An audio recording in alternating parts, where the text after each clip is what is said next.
കോഴിക്കോട് മണക്കുളങ്ങര ക്ഷേത്രത്തിൽ ആന ഇടഞ്ഞ് 3 പേർ മരിച്ച സംഭവത്തിൽ ക്ഷേത്രം ട്രസ്റ്റിക്കെതിരെ കേസെടുത്തേക്കും. എഴുന്നള്ളിപ്പിൽ നിയമലംഘനം നടന്നതായി മന്ത്രി എ കെ ശശീന്ദ്രൻ 24-നോട് പറഞ്ഞു. അപകടത്തെ തുടർന്ന് ജില്ലയിൽ ആന എഴുന്നള്ളിപ്പ് താൽക്കാലികമായി നിരോധിച്ചു. വ്യാഴാഴ്ച വൈകിട്ട് 6 മണിയോടെ ആന ഇടഞ്ഞുണ്ടായ അപകടത്തിൽ ലീല, രാജൻ, അമ്മുക്കുട്ടിയമ്മ എന്നിവരാണ് മരിച്ചത്. 31 പേർക്ക് പരിക്കേറ്റു.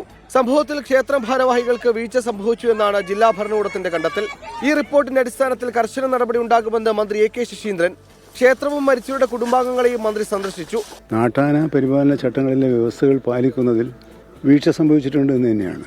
വെടിക്കെട്ടുമായി ബന്ധപ്പെട്ട് വേണ്ടത്ര ശ്രദ്ധ കാണിച്ചോ എന്ന സംശയം ജില്ലാ ഭരണകൂടവും പ്രകടിപ്പിച്ചിട്ടുണ്ട്.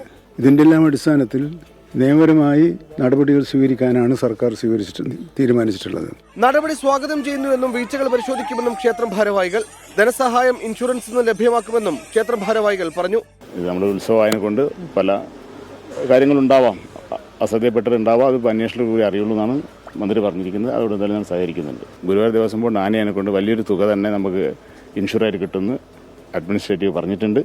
അതേപോലെ നമ്മൾ ക്ഷേത്രവും ഈ ഉത്സവം നമ്മൾ ഇൻഷുർ ചെയ്തിട്ടുണ്ട്. ആ എമൗണ്ട് നമുക്ക് കിട്ടും.